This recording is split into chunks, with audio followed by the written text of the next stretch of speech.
It's a great, great honor and pleasure for me to be here in the city where I actually wrote the first draft of my first novel 40 years ago.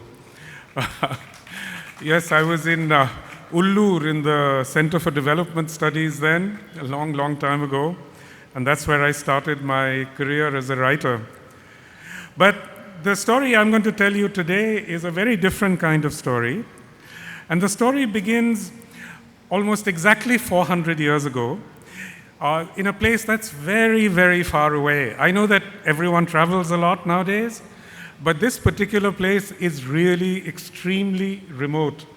This is an old map of the world from 1564. You can see the place that the arrow is pointing to. That's where this story is set. And again, another old map, and there it is. This is the Banda archipelago. The Banda archipelago is in the extreme east of Indonesia. It's actually closer to Australia than to Java or Sumatra. So it's a very far away place, and it's a very tiny place. I mean, the largest of these islands in the Banda archipelago are hardly 2 miles across.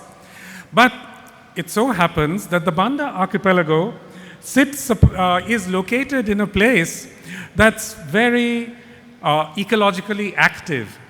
So this is the Ring of Fire. This is a sort of a chain of volcanoes and a chain of seismic rifts that runs all the way around the Pacific Ocean. And this makes these islands very seismically active. So the Banda Islands is actually, it's anchored, it's the creation of a volcano. And this is the volcano. It's called Gunung Api, which just means fire mountain. But this island created something that was absolutely unique. And that's true not just of the Banda archipelago, but of many of the islands of Indonesia. These volcanic ecologies create these incredibly rich and dense forests. This again is Gunung Api. And these forests create all kinds of amazing botanical species. So the Banda Islands are now in a part of Indonesia known as Maluku. So this is Banda Islands are in central Maluku, but this is North Maluku. Maluku, the word Maluku just means mountain. And and Maluku gave birth to the English toponym Moluccas. These islands were known as the Moluccas once upon a time. And many of these islands had incredibly rare botanical species, including the clove tree. So the tree that produces cloves is endemic to these 4 or 5 islands in northern Maluku. Only there could you get cloves. I know that you now think of cloves as being basically a Kerala product, but that was not the case. For most of history, cloves grew only on these 5 islands. And similarly, the Banda Islands had a species of their own. So these clove islands, they're all exactly similar. As you can see, they're like 5 volcanoes. And these volcanoes again create these incredible forests, and these islands are almost continuously in eruption to this day. And that's true also of the Banda Islands. So here you have these incredibly rich forests, and the Banda Islands, the forests of the Banda Islands created this tree. This is the nutmeg tree. And the nutmeg tree produces both nutmegs. The word in most North Indian languages is jaifal. And jaifal is covered with mace, which is known in the north at least as javitri. So this tree creates these 2 very, very unusual and remarkable spices. And so again, the nutmeg tree was endemic to the Banda Islands. They only grew in the Banda Islands, these 6 tiny islands at the end of the world. But because of the nutmeg tree, the Banda Islanders were rich, they were prosperous, they traded with people across the Indian Ocean. The islands were home to many merchants from China, from India, from the Arab world, from the Persian Gulf. And, these spices were also very widely traded in Europe. They reached Europe by a transit trade. So they would travel maybe to Bengal, maybe to Gujarat, maybe to Calicut. Then from there they would be taken on by Arab merchants, and they would be taken further and further north. And through most of history, for about 4 centuries, Venice had an absolute hold upon the spice trade. It had a monopoly on the spice trade, which was the most lucrative trade of its time. So that was one of the reasons why all these European explorers set off to try and find their way to the Indian Ocean. Because in the 15th century, a handful of nutmeg in Europe could buy you a house. It could buy you a ship. They were that valuable, just a handful of nutmeg. And mace was even more valuable. So what made nutmegs the object of such intense desire? It's often thought that, spices had curative properties. But in fact, that was not the case. Spices, salt has much better curative properties than any spice. So the reason why nutmegs were desired is exactly as Adam Smith said. Wealth is what we envy. Wealth is what the other person has. Wealth attaches to a rarity. So in a sense, the nutmeg was the iPhone of its time. It was desired, because the rich had it. So it was a sort of primeval form of the commodity. And therefore, it set off all these voyages of navigation. Of course, in the spice trade, which was called the space race of its time, the most important commodity, in a sense, was pepper from the Malabar coast, which made up the great bulk of the volume of the spice trade. But the most expensive, the most valuable spices were not pepper. Pepper was actually quite cheap. It was just sold in bulk. And it grew not only in Malabar, but also in Bengal, in Sumatra, and so on. But the most valuable spices were, in fact, the spices of Maluku. That is to say, nutmegs, mace, and cloves. So the Portuguese were the first to reach the Banda Islands, but the Spanish followed close behind. This is Ferdinand Magellan, who was actually buried in the northern Moluccas. He died on a ship, but his body was brought ashore, and that's the mausoleum of Ferdinand Magellan. So, hot on the heels of the Portuguese followed the Dutch. And the Dutch were then, in the 17th century, the Dutch became the world's dominant maritime power. They had this vast empire which went from the Banda Islands in the east all the way to New England. That is, they had this huge colony called New Amsterdam, which is now New York. But their empire really spanned half the planet. And, in fact, it's a strange thing. The island of Manhattan was ultimately exchanged by the Dutch for a tiny little nutmeg-producing island called Run in the Banda Archipelago. And Run was initially the first British colony in the Indian Ocean. It was only after the British got chased out of the Moluccas that they decided to turn their attention to India, which didn't turn out too well for us. But very soon after they got chased out of the Moluccas by the Dutch, they started moving into India. They founded Chennai and so on. So, but the Dutch reached the Banda Islands in the year 1600. And it's said, one of the myths of the islands is that when Gunung Api, their volcano, first saw the Dutch, it immediately erupted as a warning to the islanders. So arriving in 1600 onwards, the Dutch tried very hard to impose a monopoly on the nutmeg trade. They tried to create a monopoly in nutmegs as well as in mace and in cloves, because that was the pattern of the spice trade within Europe, with Venice having a monopoly for a long time. But of course, the Banda Islanders resisted. They resisted for a long time because they'd had so many kinds of traders from all around the world coming to the Banda Islands, and they had long relationships with them. They couldn't just throw them out. So they tried to fight the Dutch as best they could. But then this man, Jan Pietersen Koen, who was the founder of the Dutch Empire in the East Indies, he was like to the Dutch Empire what Clive was to the British Empire in India. So he's famous for this saying, no trade without war, no war without trade. He was an absolutely ruthless man. And in 1621, he decided that there had to be a final solution in the, to the Banda problem. So he took a fleet of many, many ships, and he took some Japanese samurai who were acting as mercenaries for the Dutch.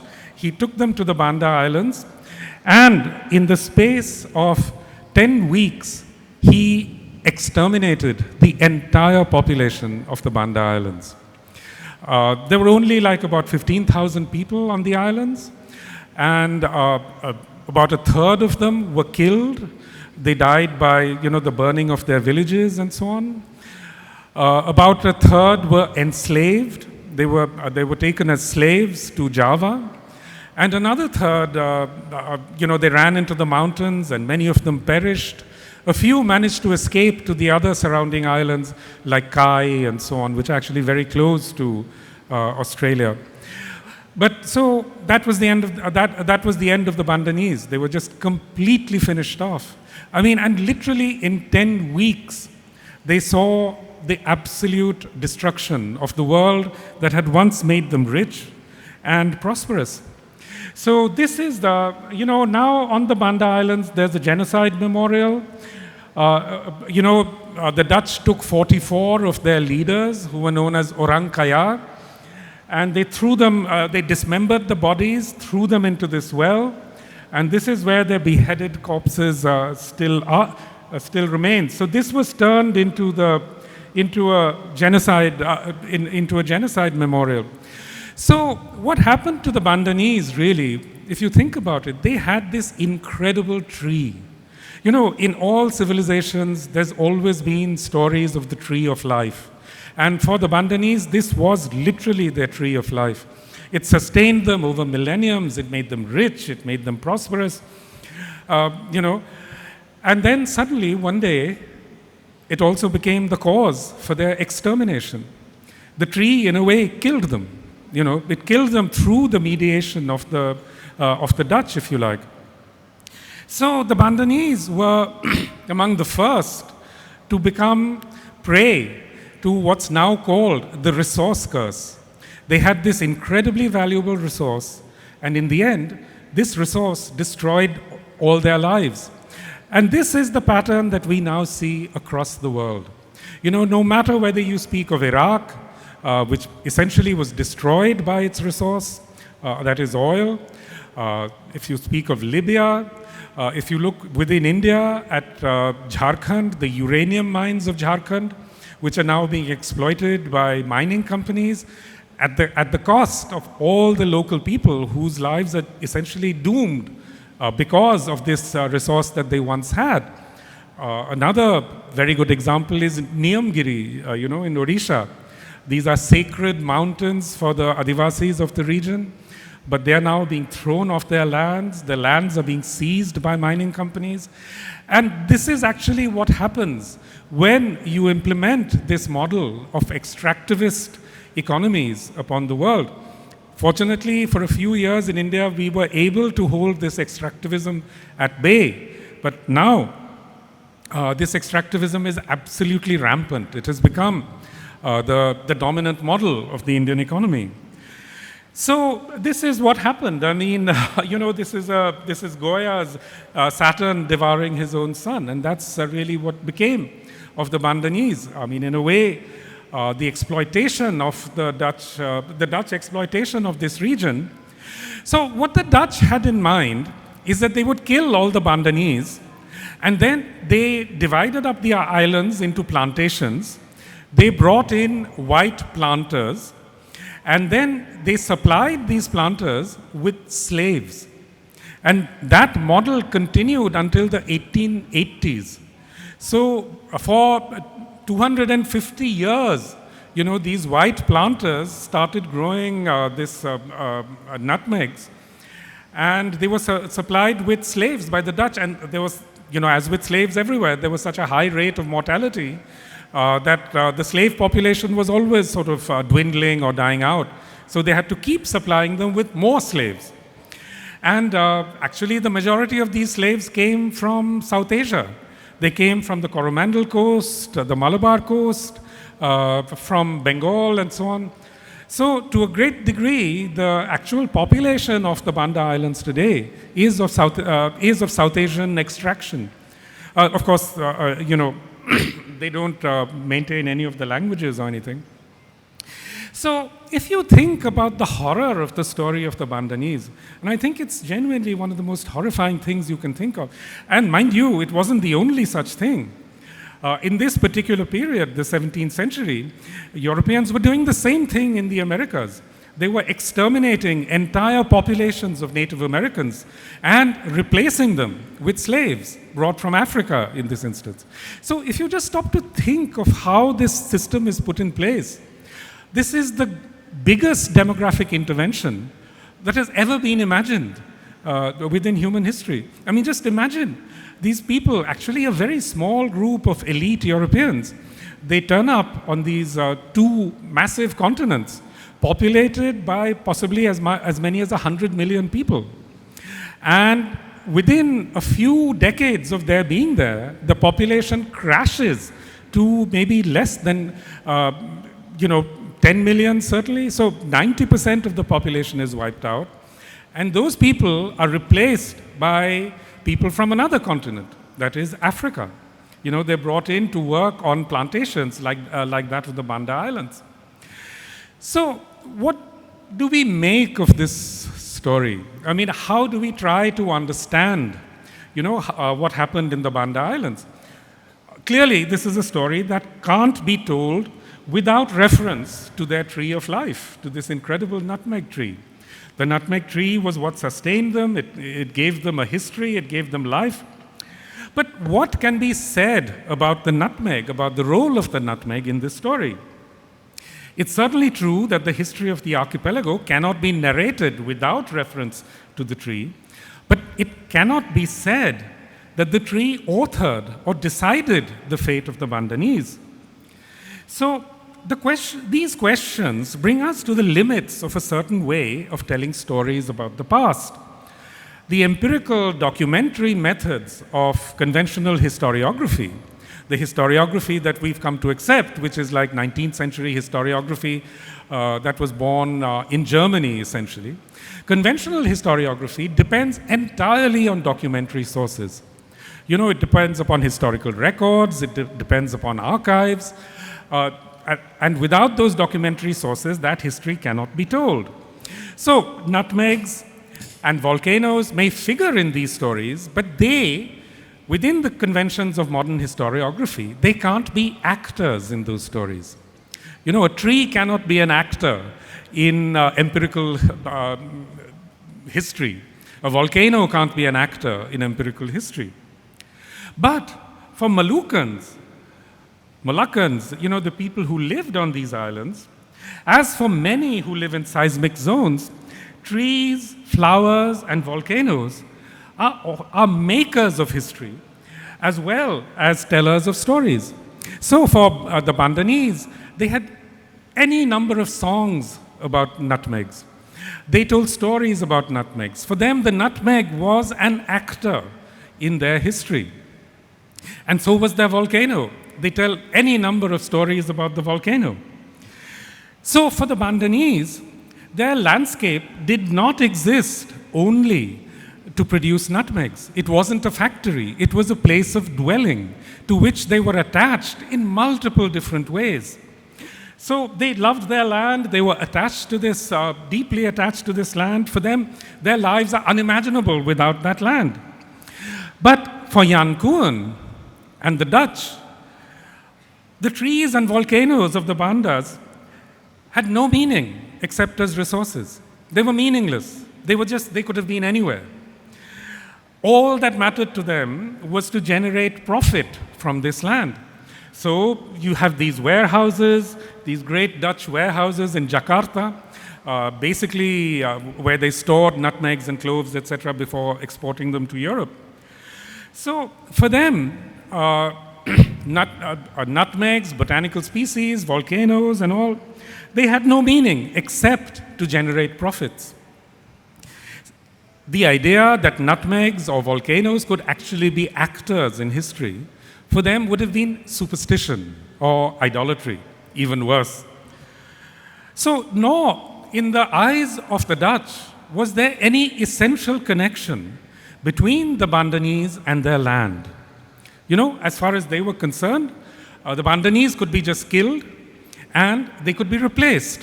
They could be replaced with slaves and with white planters and so on. Actually, the story was not quite that simple. They did carve up the land. They did bring in the white planters. They did try to plant nutmeg, but they found that they couldn't. The nutmeg wouldn't grow for them. So then what they did is that they brought back a substantial number of Bandanese slaves to teach them how to grow nutmegs. Can you imagine the horror of it? First, you've had your land taken away. You've had your children, your relatives killed. You're taken away as a slave to Java. And then the Dutch discovered that they can't actually grow nutmeg trees. Because, you know, nutmeg trees are not easy to grow. They don't grow alone. They have to grow in relationship with other trees. In the Bandas, that tree is a canary tree. You know, and without the shelter of the larger trees, the nutmeg won't grow. But they didn't know this. So they, you know, they had to bring the Bandanese back. I mean, in fact, it's not easy to make a factory out of the earth. You may want to turn the earth into a factory, but it doesn't happen very easily. Even later, you know, when the British and the French stole nutmegs from the Dutch and planted them in Mauritius, they were unable to grow nutmeg trees. It was a Bengali slave, actually, who showed them how to grow the tree. So, you know, the history of science, especially the history of these resources, is riddled with all these strange sorts of intersections, which are never taken into account when actually telling that history. That history gets told as a triumphal story of like Western invention and supremacism. But, so for the Dutch, they begin to imagine the world, and it's not the Dutch, only the Dutch, it's also the British, the French, it's all these European thinkers of the 17th century. They begin to envision the world as a giant clockwork machine. You know, for them, the world is nothing other than that. It's a clockwork machine that can be fitted, that can be manipulated in various ways, but humans are supreme. This is the thinking of, let's say, Francis Bacon, who thinks that science should be harnessed to create profits for Europeans, and he's quite open about this. He's the great theorist of empire, as well as the theorist of science. It's also true of Descartes. So these ideas, the idea that the earth is inert, that it's a machine to be manipulated by humans, essentially arises out of this 17th century violence. You know, when elite European men are killing off incredible numbers of Native Americans, enslaving incredible numbers of Africans. And they're also doing the same thing in their own homes.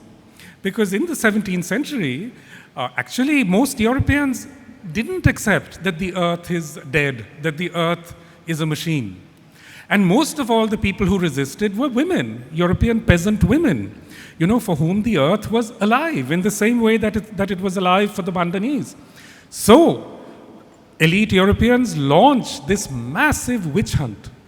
You know, the witch craze of the 17th century, when they're burning alive tens of thousands of women, including men, but mostly women, across Europe, in order to create this idea that the earth is dead. But even in Europe, the resistance to that goes on for a long, long time afterwards, into the enclosure movement, in the early 19th century, when European peasants again resist being turned into basically wage slaves, you might call them.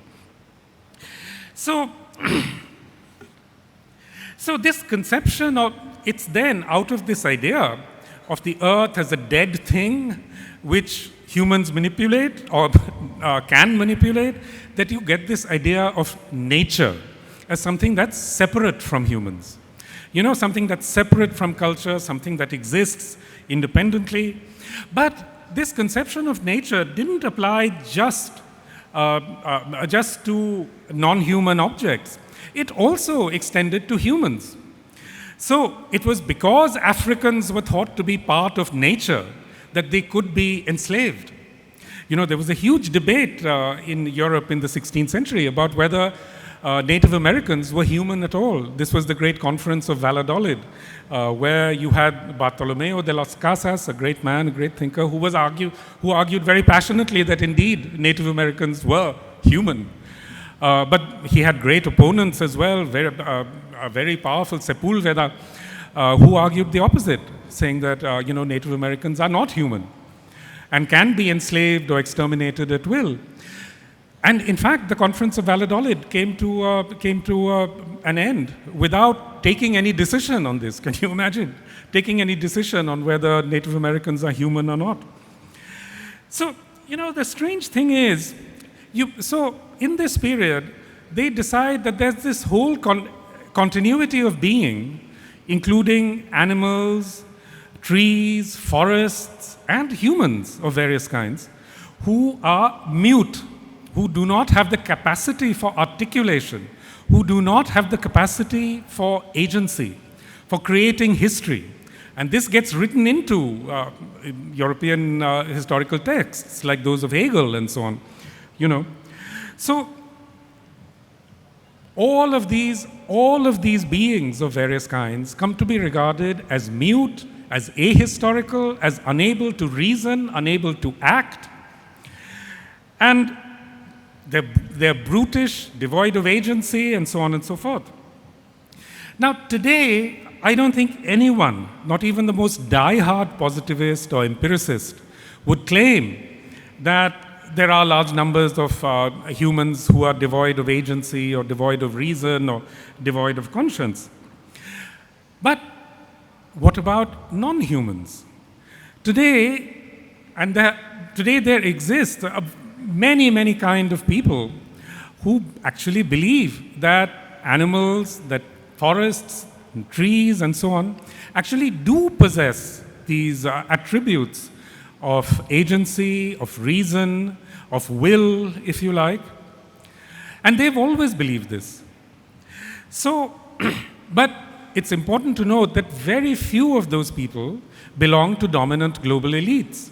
Most of those people are actually Adivasis or peasants or farmers. If you go out within your communities and talk to people who actually work on the land, they know that the land is not dead. They know that animals are not just brutes, that they respond to humans in various ways. They know that many kinds of birds have faculties of reasoning and so on. So, for historians, economists, and other academics, non-human entities are still seen as inert and incapable of agency. In that sense, their way of enframing the world is still very much founded on the ideologies that rose to dominance in the wake of European empires in the 17th century.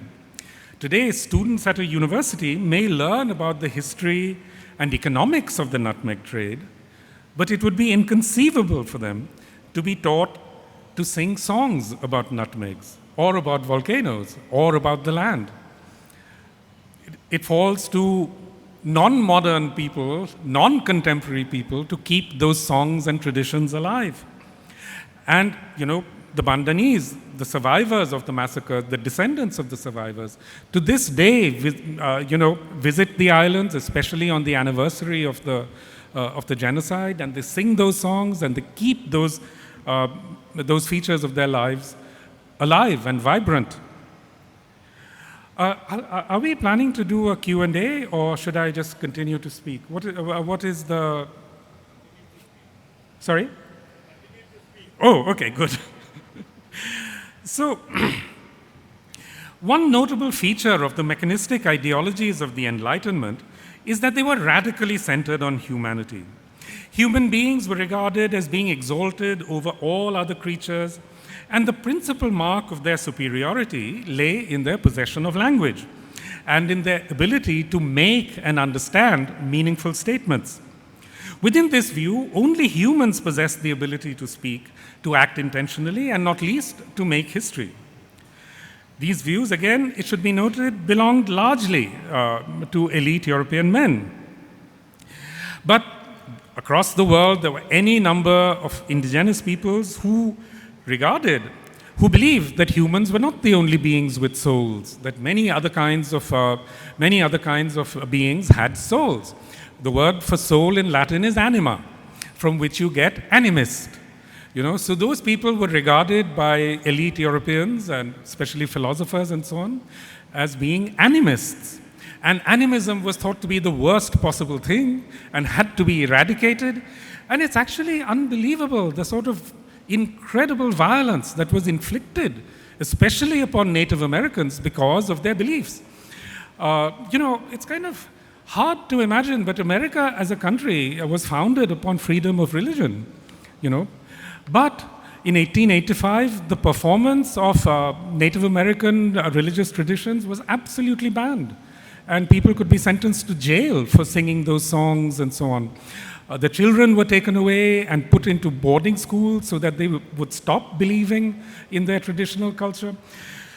So, to be civilized for them was to accept that the earth is inert and machine-like, and that, in principle, no aspect of the universe can elude human knowledge.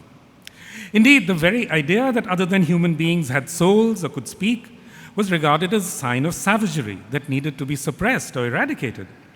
So to this day, it's taken for granted by many, if not most educated people, that includes, I suspect, most of us, that a question such as, can non-humans speak?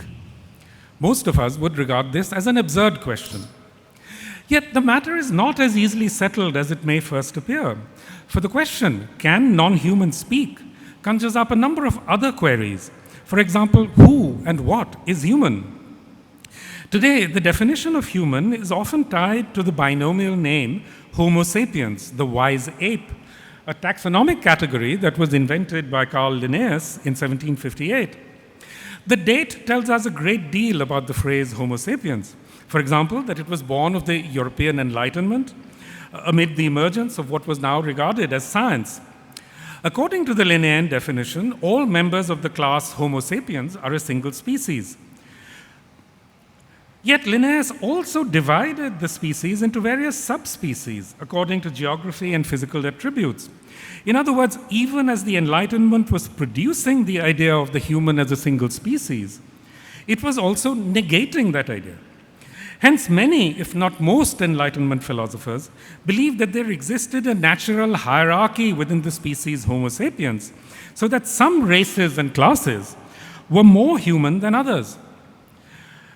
So, in effect, really what Linnaeus was saying is that the only people who really can speak and make meaningful statements and make history were other white men like him. Everybody else was, not entirely human. So we are confronted with the paradox that the invention of the human went hand in hand with a process of disaggregation, whereby the faculties of speech and reasoning were not regarded as being distributed equally among all humans. Needless to add, these beliefs hold very powerful sway to this day, especially in subjects like those that are taught at my old Center for Development Studies. This whole idea of development as something which completely teleological, which is development happens when everyone is like America,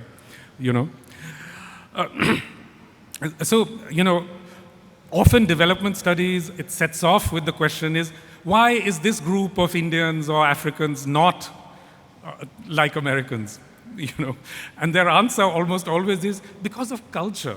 But, culture becomes a term which is actually a surrogate for race, and these ideas of race continue to be deeply implanted within subjects like development studies, economic history, and so on.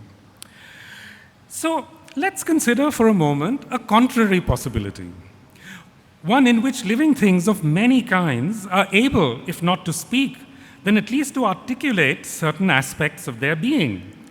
This is not a far-fetched idea.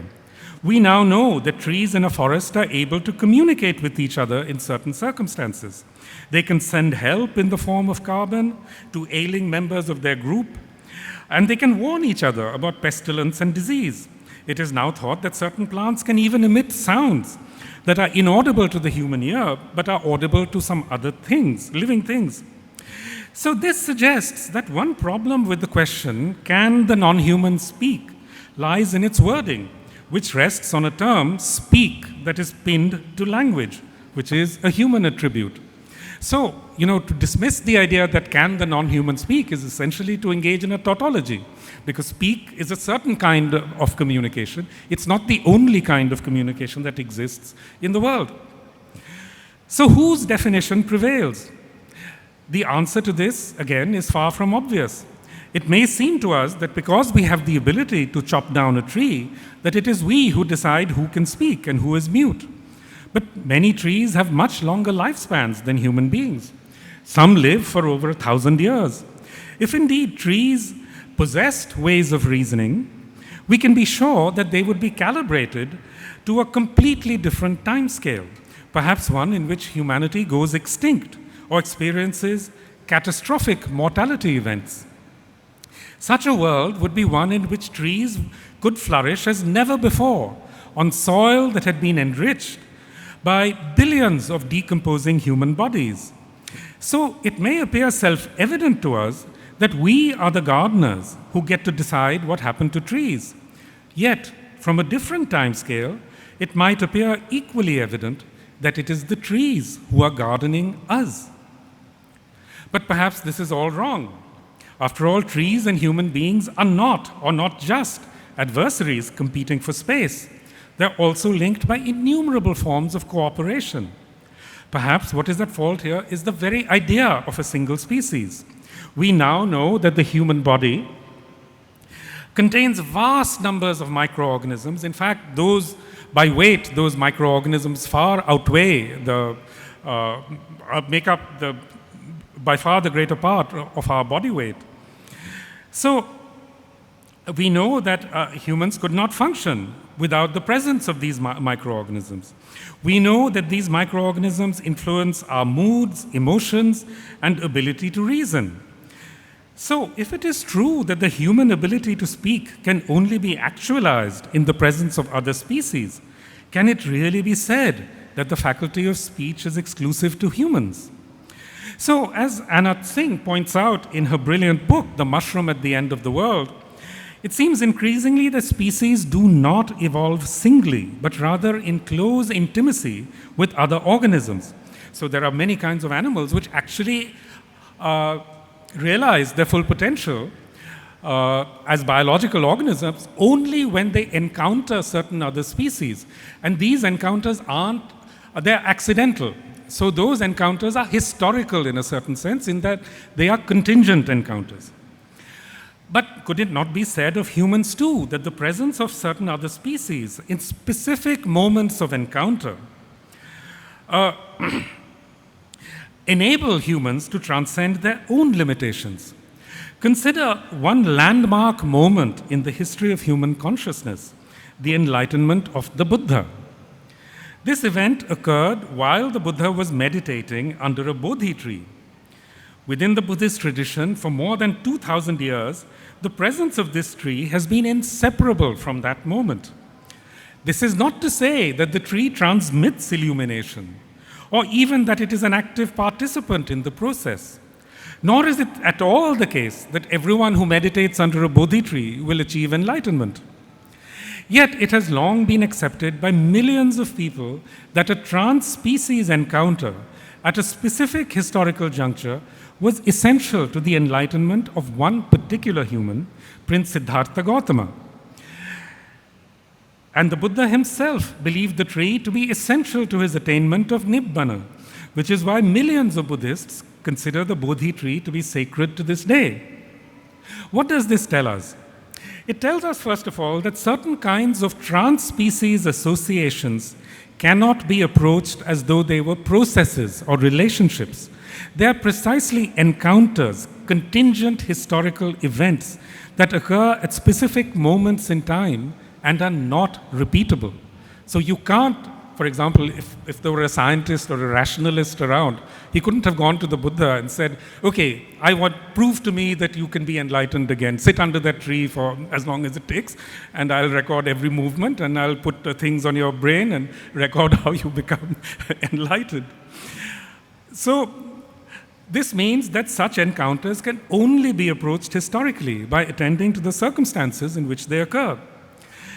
Secondly, it tells us that an awareness of the possibility of trans-species encounters of this sort has always existed among humans.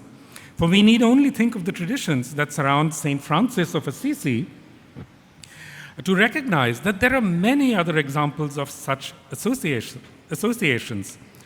So the true question then is not whether the non-human can speak, but rather when and how did some humans, and let it be noted that these humans are mainly people with university educations.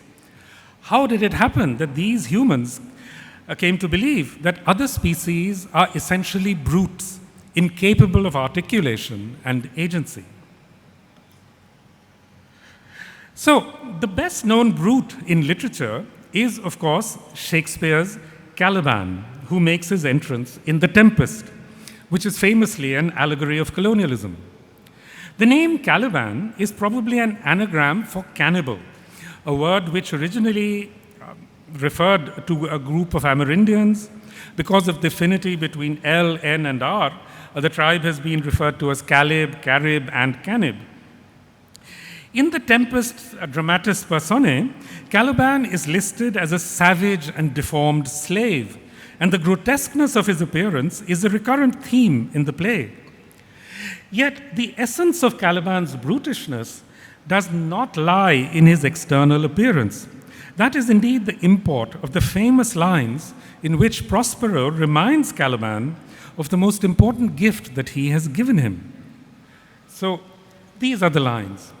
I pitied thee, took pains to make thee speak, taught thee each hour one thing or other, when thou didst not, savage, know thine own meaning, but wouldst gabble like a thing most brutish. I endowed thy purposes with words that made them known. Yes, absolutely. So, the essence of Caliban's brutishness lies, then, in his lack of language, in his ability to make meaning, even though he possesses, like all humans, the faculty of speech. Prospero's words, I endowed thy purposes with words that made them known, go straight to the heart of the European colonizers' framing of the colonized. Despite possessing the uniquely human faculty of speech, brutish humans cannot produce meaning. Their sounds amount to mere gabble, until the colonizer gives them words which endows them at last with the ability to make meaning. Until then, no matter that they have tongues, voices, and languages, brutes are effectively mute, like nature itself, which also makes sounds but produces no meaning. In this view of the world, the sounds of nature are not equivalent to utterances. They are products of mechanical responses and reactions. The muteness of nature and the muteness of the brute or the savages are reflections of each other. As a process, then, the muting of a large part of humanity by European colonizers cannot be separated from the simultaneous muting of nature. Both happen at the same time. There are few more poignant accounts of this process of dual muting than of colonized humans as well as non-humans than the words of Walking Buffalo, a stony Indian from Canada. Quote, "Did you know that trees talk?" he said. "Well, they do. They talk to each other and they'll talk to you if you listen. Trouble is, white people don't listen. They never learned to listen to Indians, so I don't suppose they listen to other voices in nature," unquote. So it is by rendering a vast continuum of human and non-human beings into brutes that the colonizer turns them into resources to be used as slaves, servants, and other commodities. This entire continuum was also believed to be subject to the natural laws that condemn certain species to extinction or extermination. Thank you. I'm going to stop there. Thank you.